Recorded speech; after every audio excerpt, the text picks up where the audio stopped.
Okay, we're going to get started, so if you could take your seats.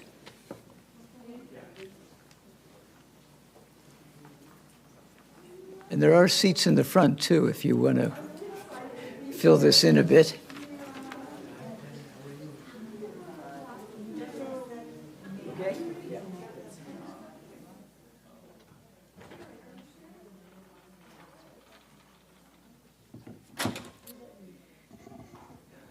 Welcome, everybody, to the final panel of the 2025 International Writing Program's Fall Residency.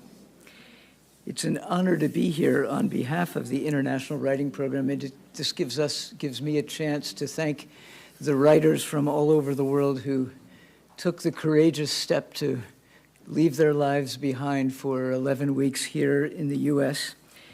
And I want to also thank Beth Bond and the IT team at the Iowa City Public Library for hosting our panels every Friday. They are doing the work sort of behind the scenes, but it makes possible the magic that you get to hear here week after week. Finally, I want to give a big shout out to the international programs for keeping us motivated with weekly pizza, the last edition of which is there in the back. Today's session is going to be a bit different. We open up the mic to the writers for Images of America, inviting them to share something memorable from their time in Iowa City or anywhere in the United States during this residency. A moment, a feeling, an observation, an experience that has stuck with them. As we like to say to the writers, you have all become celebrities here in Iowa City. So no need for lengthy introductions. Just come up, say your name and country, and let us know your thoughts. And in honor of that, I'm going to give you the upcoming events now so that at the end we can just close things. This is not the final event of the residency. You can join us tonight at 5 o'clock for a reading at the Shambha House on 430 North Clinton Street, featuring Ajari Ayub from Indonesia, Karen Margalit from Israel, and Datoma from the People's Republic of China.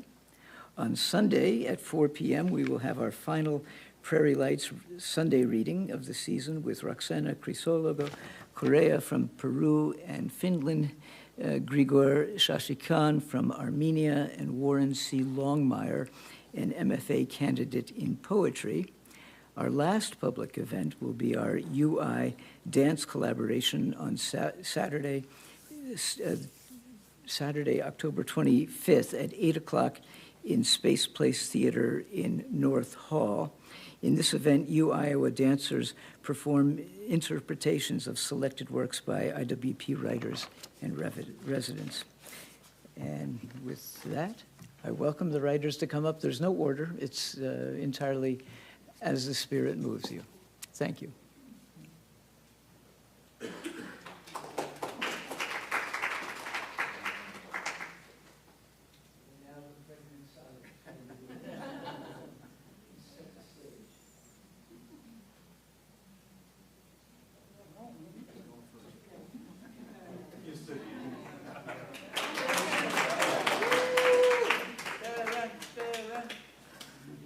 I said, Karen, you're older. Come on, be. But I'm also short. This is too. Who will help me? Okay. So, hi, everybody. America. Okay, so I'm not sure if this expression exists in other countries. You will see Sue in a minute. I'm a writer. I know how to throw my details. I don't need to tell it out loud. I know to put it in a piece. So I'm not sure if this expression exists in other countries, but for those of us who grew up in Israel in the 80s, we had a word, America. How was it? America. How was the party? America. America meant abundance, endless possibilities, a million options. We had one television channel until the 90s. America had endless stations, endless shows, burgers, clothes, shoes, perfume, toys, books, 3-story bookstores filled with books. Options, options, options. I've been to America many times in my life, but this time in 2025, I met a different America, an America with only two options, Trump or not Trump. Almost everywhere I went, the subject came up. In Iowa, I met Uber drivers who had lost their lifelong jobs, 30, 40 years in one place, and now they drive Uber.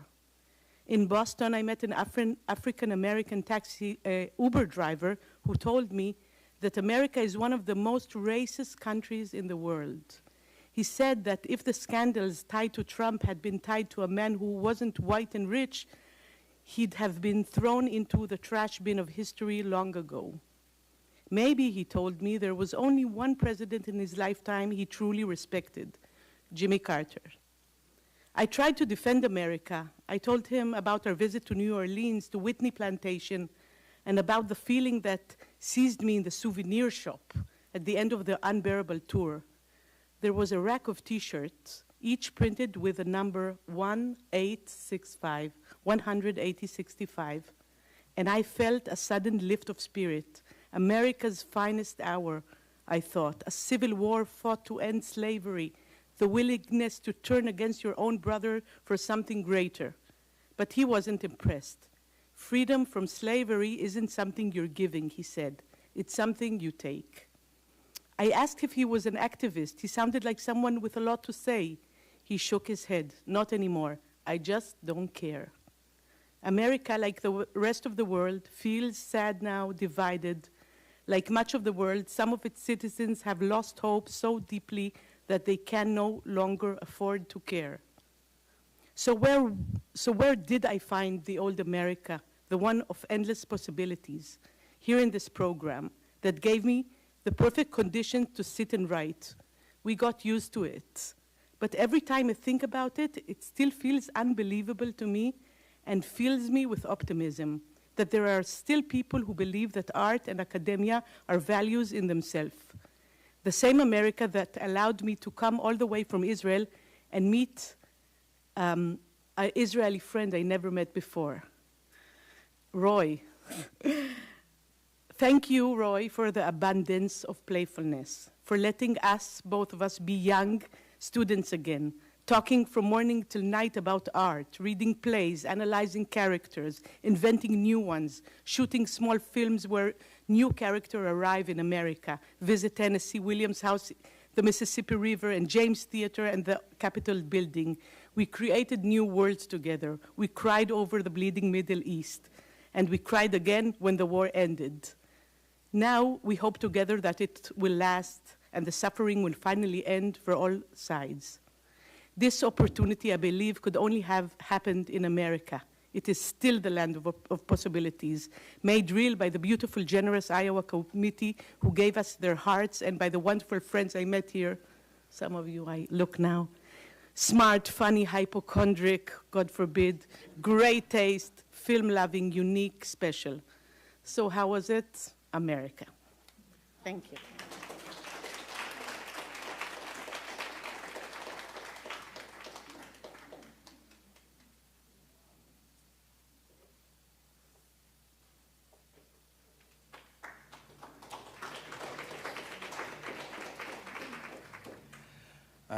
I am Dongorera Simon Piri from Malawi. I think I will explain America first by looking at a poem I wrote to my little daughter of 10 years. The language is I'm trying to explain to her about Iowa. So in that, I think, in this poem, in that simple language to her, I'm also trying to explain how I felt in Iowa, and then I'll read another one for New Orleans. In Iowa, for Cleopatra. Now we cannot do a video call, my daughter, but I can leave this message for you to read it in the morning when I'm fast asleep. Despite the jet lag, I arrived well in Iowa. A pill of melatonin did some magic when I needed some rest after I fell to sleep and when I had to wake after I found myself dozing. The weather is Muzuzu-like in June. Not bad. They call it fall. So I am home. When it changes in October or November, I'll be on my flight. to welcome early rains back home as it begins to snow here. You would love their food, as you always don't like our nsima. But a lot of challenges to find what I enjoy. The rice is spicy or porridge-like. At least Irish potatoes with pork are good. Vietnamese beef paw is just like karonga soup, apart from the noodles. You'd love that. And hot dog. And the washing machine, accepting coins, notes, and cards. You throw in coins and it counts for you. I did once and resorted to hand washing in my hotel room. The washroom in my room has a drying space. Anyhow, on a bathroom curtain rod, I dry my clothes. In Iowa, no public smoking, no public walking with a beer or a whiskey glass. One has to do that in a confined place. I know when I drink at home, you always say what good I find in Jameson. Fine with that, I survive without it, but not my smoking Kosovo, Armenian, and Indonesian friends. They struggle with it. More than once, I accompanied them to Deadwood, me sipping witch slap as they puff. This is your city, my daughter, free public transport, the only city possibly that does that in the world. And your ambitions of life expectation are here. Iowa is the future. I have to return after my residence to continue my routine life of writing on my chair and watching BBC and arguing with your mom for loving my laptop more than her. Yeah. So I feel like that is for my daughter. And the other aspect of Iowa, then I went to New Orleans. Very different. The ghost of New Orleans. Let me walk you through the ghastly nights of New Orleans, meandering through Bonton, Royal, and Tata streets, Creole and shotgun houses lined up, the casting lanterns semi-lightening the streets, as jazz melancholy plays in the distance. With shadows of the past passing around, black ghosts of flying around, their fingerprints visible on the Creole walls and streets. Did I tell you? You meet ghost pub crawling, particularly when you are drunk. They are the enslaved people who labored to build the city, bleeding and crying as they worked. After taking some sips of whiskey, you see the ships flying over the city. Songs of savannah echoing, songs of defeated warriors transported to a land unknown to them. And you see them bound, treading through the tropical forests to the coast, to be shipped across the Atlantic. That mansion over there on Esplanade Avenue was owned by a rich family with a plantation along the Mississippi. Let me talk about sugar plantations. A ship still sails on the Mississippi. Black angels from the field of St. John the Baptist Parish sing solemn choruses. Born and bred in the plantation, all they knew was rebelling and dying. They still haunt the river. Thus, this city's beauty belies the dark history that shaped it, and the ghosts of the past continue to haunt its streets. These are a sobering reminder of the brutal foundations of progress. And here we are, the descendants of the slaves. We still toil and tell our stories, the haunting ones. And now you visit bars in this quarter and listen to jazz music. But behind that are ghosts of New Orleans that still haunt us. You see change, yes.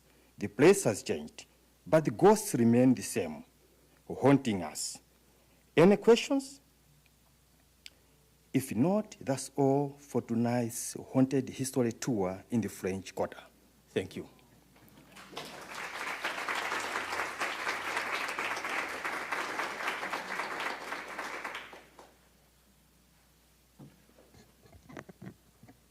Hello, my name is Siddharth Dasgupta. I'm a poet and a novelist from India. Because so much has been read and prepared and structured within our residency, I wanted to just speak for the first part and just sort of let you know about how these past few weeks have gone. It occurs to me over the past 10 weeks that an image of Iowa is very different from an image of America. Iowa City especially resembles, do you remember the Asterix comics? And Asterix had a tiny little village called Gaul, and it was the only village sort of surviving against the marauding Romans. So Iowa City currently is Gaul, and surrounded by oceans of red. The one aspect which has stood out for me over these past few weeks has been contradiction. So you find this liberal beating heart within a lot of madness. We found sort of a very, very still, measured city which goes wild come homecoming, a concept I still can't understand. We found a city that sort of measures its steps, and there's a routine and there's a cadence. But then there was the wild cadence of, unexpected jazz in New Orleans. I've certainly have found the fact that I could find stillness and majesty and salvation in a poetry session, and then step out and there are two madmen fighting over an imaginary object. So all of these contradictions have made up America. And but what has not been a contradiction has been the warmth and the gratitude and the generosity of the people here. Generosity in the way they've opened their homes and their hearts and their conversations and their curiosity, and gratitude in how they almost seem happy to have us over, and whatever our literature may add to the city. That sort of gratitude will sort of remain. I don't know how many of us get to come back to Iowa, but we'll always have Iowa, I guess. I'm going to end with this poem written in the majestic confines of the Graduate Hotel. Hotel Memory. I wanted to tell you the tides will quell. I wanted to tell you of Calcutta and Isfahan and a city drowning in literature. I wanted to tell you memories accrue. I wanted to tell you it's not often that I use the word accrue. I wanted to tell you each time a child is killed, my breath grows heavy, still finds a new way to breathe. I wanted to tell you not to take the world upon your shoulders, since the world occasionally can be a very heavy thing. I wanted to tell you not to stress too much over skimmed whole or 2% milk. I wanted to tell you chai is only really chai in India. I wanted to tell you there will always be war and that it's still okay to talk about books, wine, to let the body dance towards other bodies. I wanted to tell you the collective term for a gathering of writers ought to be whimsy, a whimsy of writers. I wanted to tell you cedars are in their rising. I wanted to tell you spring is in its departure, beautiful, melodic spring. I wanted to tell you I can't sing, but push come to shove, I will sing. Shukriya.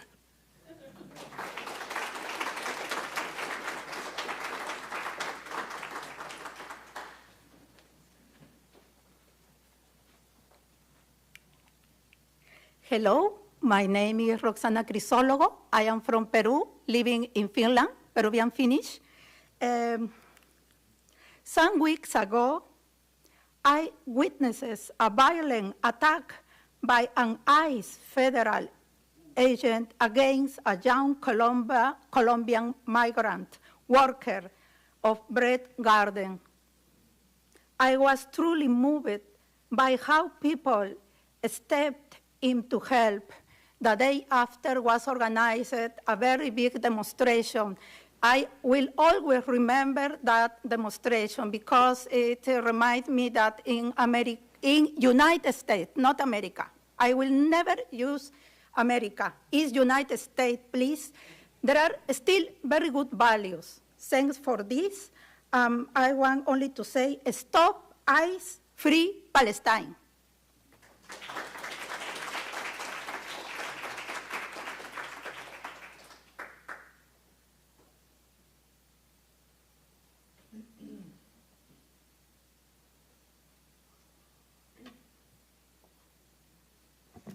Hello, everyone. I'm Vlora. I come from Kosovo, and I'm going to try to lighten the mood and keep it clean, Julieta. When I came here, this is a short story or essay or whatever of my experience of not being able to smoke nowhere in Iowa City. It's killing me. In Iowa City, smoking is basically a public confession that you have no respect for health, happiness, or anyone within a 50-foot radius. You light up and people look at you like you just insulted their baby, or their golden retriever, or their golden retriever's therapist. In a city famed for literature, you'd think smoke would be forgiven. If not for the poetry, then at least for the stress of writing it. But no. I'm from Kosovo, a landlocked slice of the Balkans. Back home, a cigarette is not a sin. It's a social glue, a way to say, I'm here, you're here, we have both probably survived something terrible, light. You meet someone's cigarette, you fight with someone's cigarettes, someone dies, many, many cigarettes. It's not glamorized, it's just what lungs do when they're emotionally involved. No one glares. You smoke when the power goes out, which is also when you light candles and pretend you live in a tragic European film. I became a fugitive when I arrived in Iowa City this fall for the International Writing Program. A lonely, twitchy, law-abiding fugitive with phantom cigarettes tapping against my fingertips. While my fellow writer, Sing Hang from Hong Kong, was bonding with a homeless guy over kung fu, I started haunting corners, looking for a patch of air where no one would scold me for breathing wrong. And as it turns out, every outlaw eventually finds a hideout. That's how I found Deadwood. I love you, Deadwood. It's a dive bar in Dubuque Street with a sticky floor, 5 pinball machines, 2 pool tables, and the kind of staff who don't flinch when a poet asks existential questions like, what's the cheapest drink here? Legend says a plank of deadwood named the place. This may or may not be true, but I love it because it sounds like something you would do if you were opening a bar and trying to pretend you weren't scared. Suddenly, I was among my people. I was home, because in Deadwood, the patio is a miracle. Smoking is allowed, joyfully, openly. Where are my smokers? There. Armenian, Indonesian, New Zealander. One wore flip-flops and cursed like a priest. One chain-smoked but apologized to the sky with every exhale. Someone coughed a cough that sounded like poetry in Morse code. Nobody said, I miss home. They said, is this lighter yours? They said, I love this place. This is the last one, I swear. We didn't talk about literature or America, not directly. We talked about how walkable Iowa City is, how warm and welcoming people are, how even the streets seem to smile at you. We admired the campus, so big and so beautiful, although I've learned that big and beautiful are the 2 words Americans use in speeches just before the funding vanishes. We talked about how strange it feels to be a foreigner in a place that's so clean it makes you feel guilty just for standing still, and how disorienting it is to miss somewhere while still being in it. And then there were the locals. It's still a bit of marvel to me how someone here will sit down beside you and start talking like you've been mid-conversation for years and just took a brief bathroom break. Where I'm from, we treat don't talk to strangers like government policy. And I've come to love this easy generosity, the way a stranger will hand you a slice of their life without asking for anything in return. There was the handyman who had only managed 4 hours of work that day and was wondering aloud if that would cover gas, dinner, maybe a little leftover for tomorrow. He wasn't bitter, just doing the math out loud. Then the woman who said she was an architect. She flexed, literally flexed her muscles and said, I build houses. A cigarette dangled from her fingers. Then she told me with perfect conviction that her father's people were Norwegians and her mother's descended from British royalty and that she might as well be a princess. And I believed her. And the young woman who insisted Kosovo was in the Middle East, I guess confusion is shaped by headlines, words, and accents. We sorted it out gently. She laughed, I laughed. The world got a tiny bit less wrong. I go there 2, sometimes 3 times a day, alone, sometimes with my smoking friends, sometimes with my non-smoking friends, when they forget. Once, my non-smoker friend, Roy, who came with me, an actor, director from Israel, with lungs like a cathedral and the melodrama to match. The entire time he waved smoke away like it was personal. Haven't we Jews suffered enough? He cried, not once, but twice, louder each time. People turned. He didn't care. It wasn't protest, though, not really. That's just Roy's way of saying, I'm here for you. So maybe belonging isn't about arriving. Maybe it's about being let in a little at a time. Maybe it isn't always national or even cultural. Sometimes it's local, sometimes temporary and slightly smoky. Thank you.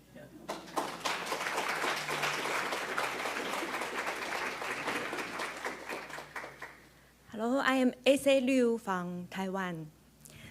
I have heard since I was a kid that America or the United States is a melting pot. Even in Iowa City, the pure university town, I can experience it firsthand. I read the Taiwanese film script with the Israel theater director and television producer. And the Malawian writer took his first Indian yoga class, led not by an Indian writer, but by a Taiwanese writer, me. At a restaurant named after the Japanese literary giant Soseki, I ate Taiwanese beef noodle prepared by a Taiwanese chef with Peruvian and Korean writers, and both of them love it. At a Sichuan restaurant owned by a Fujianese, my favorite dish is Singapore rice noodle, even if Singaporean writer wouldn't acknowledge it. What is America or the United States? I still want to believe it's diverse, inclusive, open, and tolerant, just like the salad bar in Bray Garden, and just like the heart of the writer. Thank you.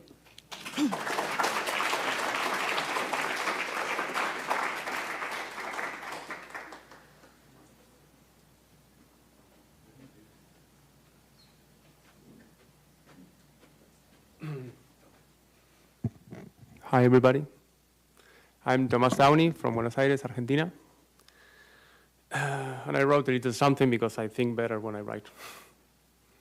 So, when I was a child, do you hear me if I don't bend? Okay. When I was a child, around 9 or 10 years old, my parents took me to Disney World. One of the rides I remember most is one called It's a Small World. They take you on a little boat, I think, through a place filled with animatronic dolls dressed as children from all around the world, singing songs and such. It's, of course, Disney's take on an intercultural world, pretty archetypical and flat. But as a child, it was still kind of fascinating. It showed diversity. It was small indeed, but kind of big at the same time. So here I am again in the United States. America, in my dictionary, as in Roxana's, is a continent, not a country. And I find myself thinking about that silly ride more than 30 years later. I guess that's because what I'm taking home with me is this exchange with people from all over the world. My fellow writers, their stories, their backgrounds, their languages, and with the people who live here, most of whom came from somewhere else, other states, other countries. I don't know what the United States is. I guess it's a lot of different things. But I do know that Iowa, this community, is a place of gathering. It might sound naive, but I'm not idealizing. I know on one hand that it's a kind of bubble, and on the other that there's also conflict and misunderstanding, and that its relative openness is in danger. Ignorance, racism, and violence are on the rise. We've seen ICE in action right here across the street. Still, it's a place where I got to meet a lot of people with different realities and ideas that mostly enriched me. So I'm pretty grateful. I've learned a few things, and I've made some friends. That's already quite a lot. That being said, this is the last time I talk into a microphone, at least for a long time. Thank you.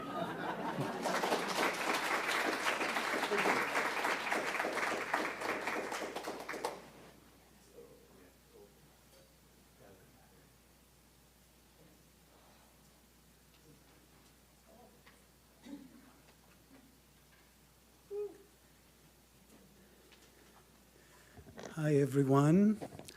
I'm the non-smoking diva that Flora mentioned. Images of America. When we were asked to prepare something for this panel, Julieta sent us the recording of last year's event. From watching the video, I learned that there was a couple of writers here who met here last year, and within the 2.5 months of the residency managed to fall in love, get engaged, and then married. That did not happen to me. I came here single, and I'm gonna go back single. I didn't find the love of my life. Maybe I didn't search hard enough, and maybe nobody tried hard enough to find me either. In any case, we were asked to say something, some closing words, and something about the images of America that we'll take back with us from our time here in Iowa City. So look here. Throughout my life, theater performances have always been the ones to leave the most profound impact on me. Last week, I had the opportunity to visit New York City and attend a preview performance of the musical Ragtime in Lincoln Center. The first act of this wonderful musical ends before intermission with a famous number called Till We Reach That Day. On the large stage stand all the characters, a broad cross-section of immigrant American society, men and women, black and white, Jews and Christians, rich and poor, old and young. Shortly before, one of the heroines, named Sarah, was murdered in a terrible hate crime, and the question, what is wrong with this country, hangs in the air. But now they all stand together on the stage and offer a shared prayer. There is a day of hope, may I live to see, when our hearts are happy and our souls are free. Let the new day dawn, O Lord, I pray. We'll never get to heaven till we reach that day. It's a day of peace, a day of pride, a day of justice we've been denied. When a man can live and a child can play, we'll never get to heaven till we reach that day. It's hard to describe the power of this emotional scene and the emotional reaction that washes over the audience in that scene, here and now, in this divided land, America, and at this very time, 2025, when the question, what is wrong with this country, is so relevant. And yet on stage, just before intermission, we witness a rare display of unity, of solidarity, and of shared vision. Everyone up there shares the same yearning. It is a distilled moment of healing, of deep comfort for so many people in the audience and on stage. Americans and foreigners, tourists arriving from other bleeding places, in my case, from Israel, say no more. That moment at Lincoln Center last week was for me a reminder of America at its best, not only due to the virtuoso skills of all those involved in the production, but because the common and justified image of capitalist, oppressive, and merciless America was replaced for a second by a reality of solidarity and a sense of community. Such moments, rare ones, in which a spark of humanity and community is suddenly revealed, are the ones that move me most. In them, I feel pretty much like Blanche Dubois, the protagonist of A Streetcar Named Desire by the wonderful Tennessee Williams, whose home in New Orleans we've just visited 2 weeks ago, who after her encounter with Mitch, who seems to her to be her intended groom, utters the immortal line, "Sometimes there is God so quickly." Looking back, I experienced such moments here, which I will treasure in my heart on my way back home, not only while facing the theater stage and fictional works, but also in everyday life. Your wonderful senior college here, bustling with activity for Golden Age people, or the amazing mobilization within less than 24 hours from the humiliating arrest of an immigrant worker at Bread Garden to a press conference and huge rally of support for him and his family at the Ped Mall. Such solidarity, person to person, I missed among us, the writers at IWP. Not all of us knew, unfortunately, how to rise to the occasion, to remember that we are all human beings, not countries, not leaders of our countries, not our religion or language, not slogans, not TikTok videos, not a stereotype or a prejudice. The magical opportunity to make eye contact and hold dialogue with the other, to discover them in their humanity, to step out of our familiar comfort zone and old cliques, and to build new bridges, to offer an alternative to the terrible reality of the world outside our residency, has been sadly missed. In this, I see a personal and a collective failure, a betrayal of our role as artists, as people of peace and of words. The wonderful Israeli playwright, Nissim Aloni, used to insist and to say that reality has such a slight connection to life. Here at IWP Model 2025, we let reality dictate our lives, unfortunately. Not always, not everyone, and not all the time, of course.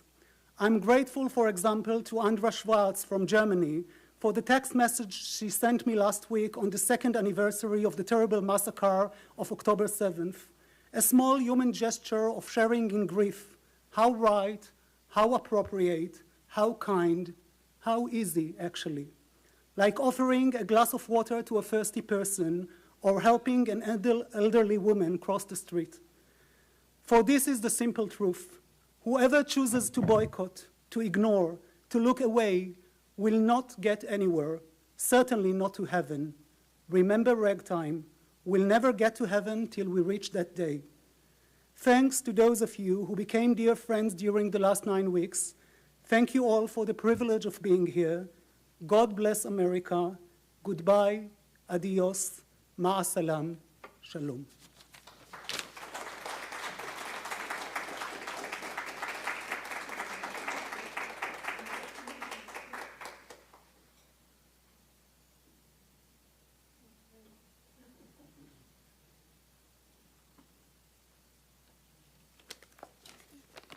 Okay.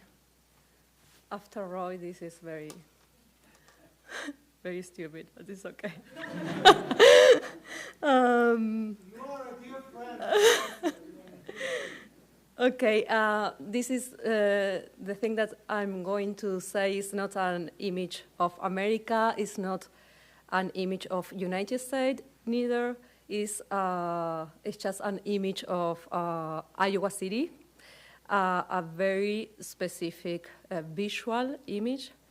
I just want to say that I'm taking many things from Iowa, among them the yellow and black colors imprinted in my eyes.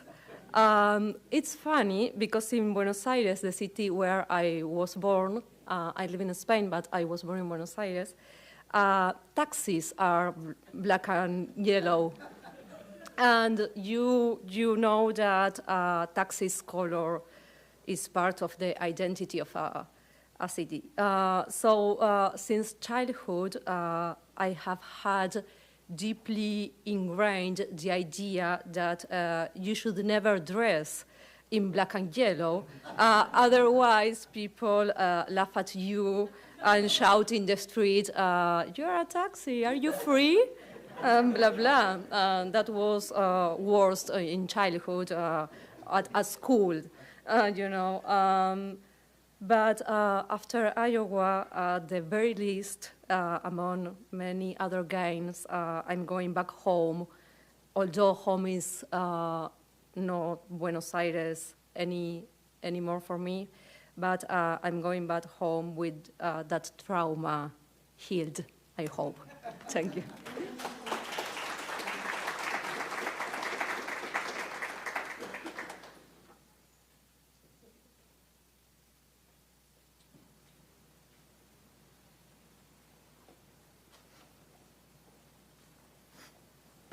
Hi, everyone. I'm Maliente from Singapore.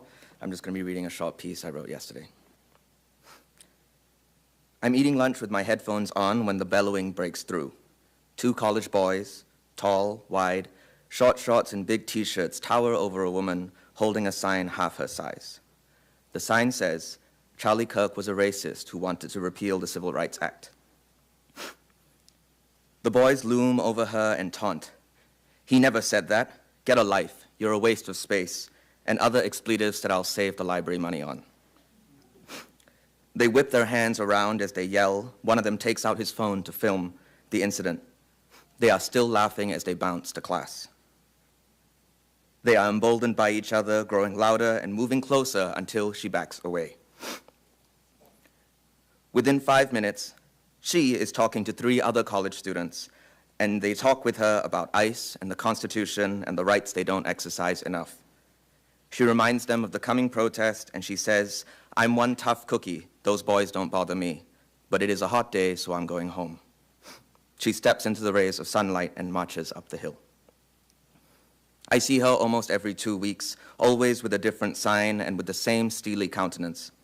She is braver than me, I think.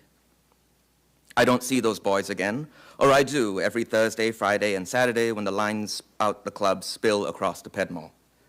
When I see them, when I think I see them, I imagine them watching the video in their camera roll in a year or two, in a decade. Will they feel shame or pride? It's folly to try and essentialize a nation, a state, a city, but the temptation lingers, and I ask myself, is Iowa City the 2 boys grabbing their crotches and grinning into the camera? Or is it her, dense and determined, stepping into sunshine? Is my nation the 4 people it has executed since I've arrived in Iowa City? Or is it the tears at a candlelight vigil?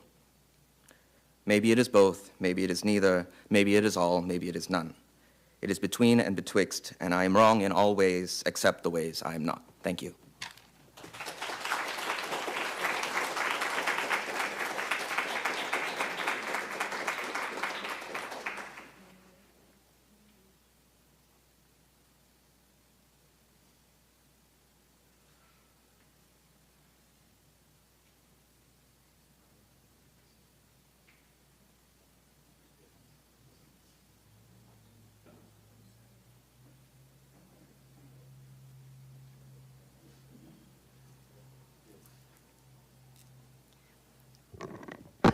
Hello everyone. I'm Yu Yunnan. I'm from Hong Kong.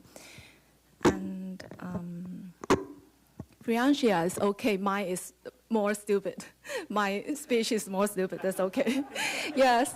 And my speech is quite simple. And I didn't have any specific things to share, but just one thing I want to say that I truly enjoy this residency and get to meet all of you from different backgrounds.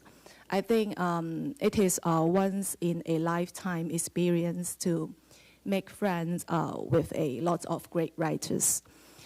And I also want to share a silly things that my mother always sent me a message and asking me about how are your colleagues, and are they kind or treating you well, and do you need to go back to the office, and how is your work? Is it busy? And when I showed that our group photo to her, and she said that, oh, your colleagues look so fun, but why are you always hanging out? Don't you need to work? And I tried to explain to her what I'm doing here, and all of you are not my colleagues. You are writers, and we are writers. But I'm not sure she fully understood it.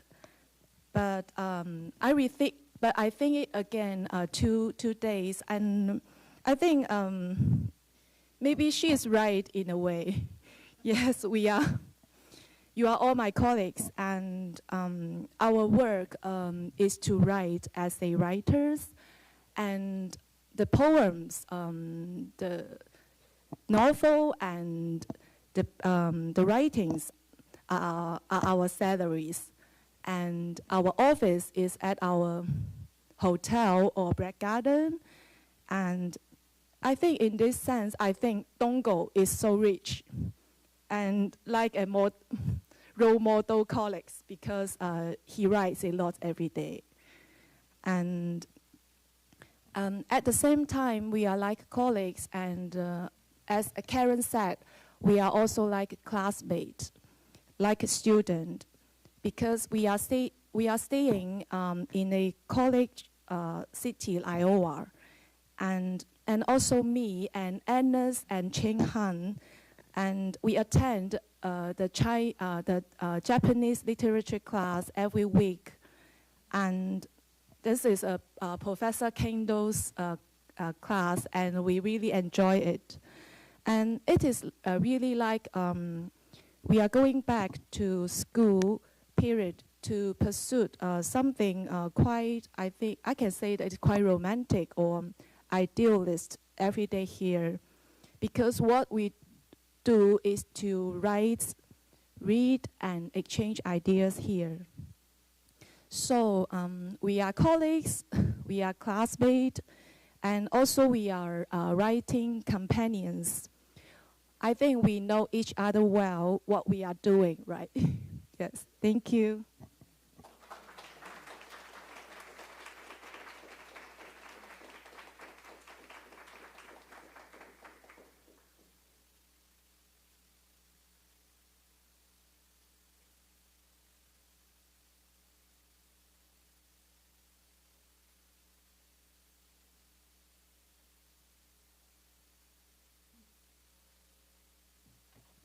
Hi everyone, my name is Agnes Chu from Singapore.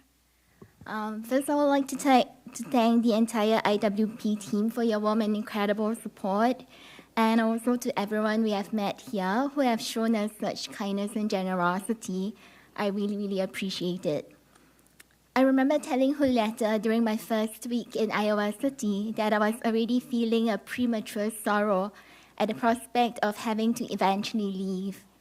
And now that our departure draws near, I still feel this sorrow, but it is richer and brighter than I imagined. Because as much as I cannot bear to be leaving, this place and the people I have had the privilege of meeting have given me so immeasurably much. Above all, friendship, courage, inspiration. I will hold close to my heart the time spent writing and reading in this city's beautiful libraries and bookshops, walking along the river, reveling in nature, spotting squirrels and chipmunks and deer, seeing the ring of Saturn through a telescope for the first time at the observatory, and being a student again, attending Professor Kendo's Japanese literature classes. My past 2 months here have felt like a dream from which I wish I didn't have to awake. It truly has been a gift and an honor to have been part of the IWP this year. Thank you so much to each and every one of you who have made my stay here a cherished experience. Thank you.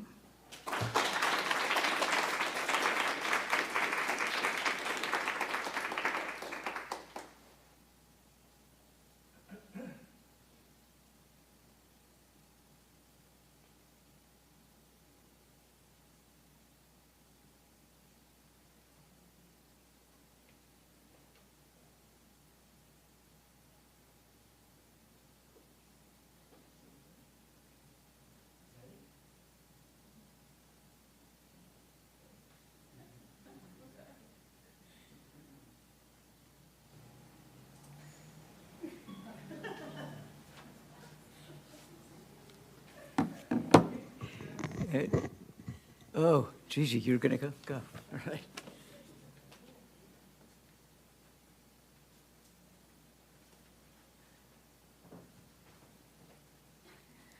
Okay, I feel tricked because all of my fellow writers told me that they're not reading anything, and then everybody decided to change that over the past 24 hours, I guess. I didn't get the memo. I'm not even dressed to be on YouTube, so. My name is Gigi from Saudi Arabia. I've heard of Minnesota Nice from my brother who did his residency in Minnesota many, many years ago. I've experienced Chicago and Nice when I did my own dental residency in Chicago. And now I've been experiencing IO and Nice every day since I got here. First of all, I think we owe Chris a round of applause.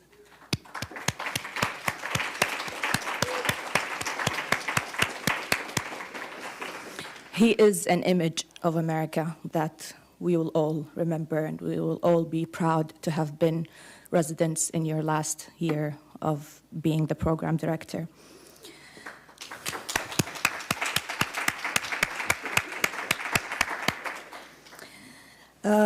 Our first month, I would say everyone was obsessed with finding someone.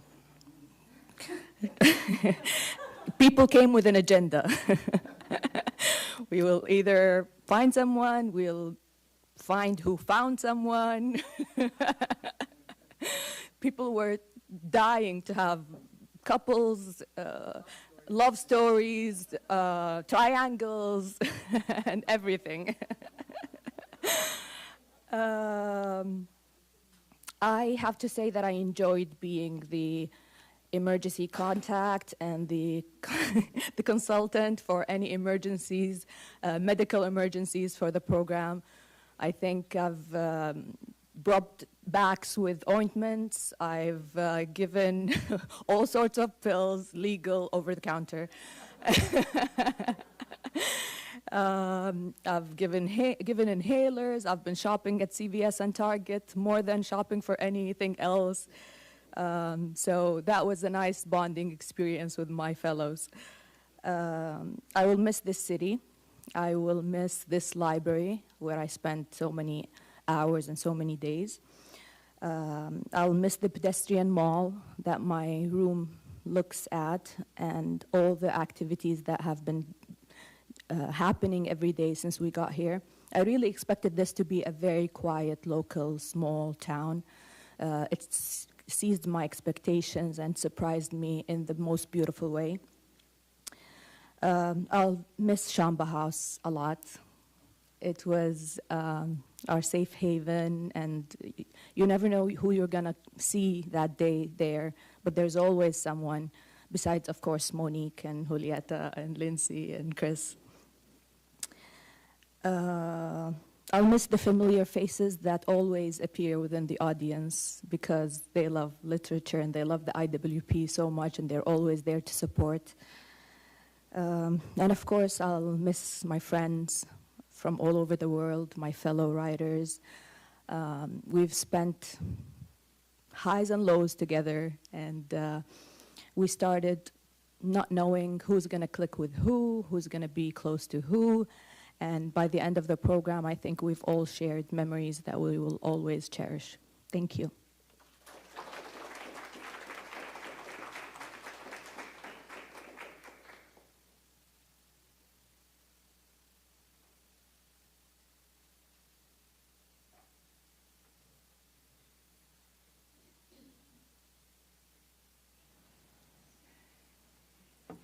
Okay. I have to say that in late February, when the International Writing Program was informed that all of its grants were being terminated by the Trump administration, I spent about a minute or two thinking that was the end of the IWP. But what Images of America makes clear is that that idea persists, and inshallah, it will continue to persist going forward. Just a couple of thoughts here. First, I want to thank, I must say, Gigi, it has been the case almost every year we've had a doctor. And I was so happy that we had a dentist this year. Because I'm only speaking about previous years. It was obvious a dentist would have been helpful. But I'm glad you only... Yeah, that's my kind of dentist. Roxana was talking about the demonstration. Just a reminder that tomorrow will be a No Kings march here beginning at 10 a.m. in front of the Capitol. I want to make a special thanks to Kendall, who not only graciously brought the writers to his classes, but then hosted them for parties and all sorts of things. You are honorary IWP, Kendall. And I want to thank, and I also want to thank my very tired staff, Julieta, Lindsay, Monique, Lauren, and Johnny.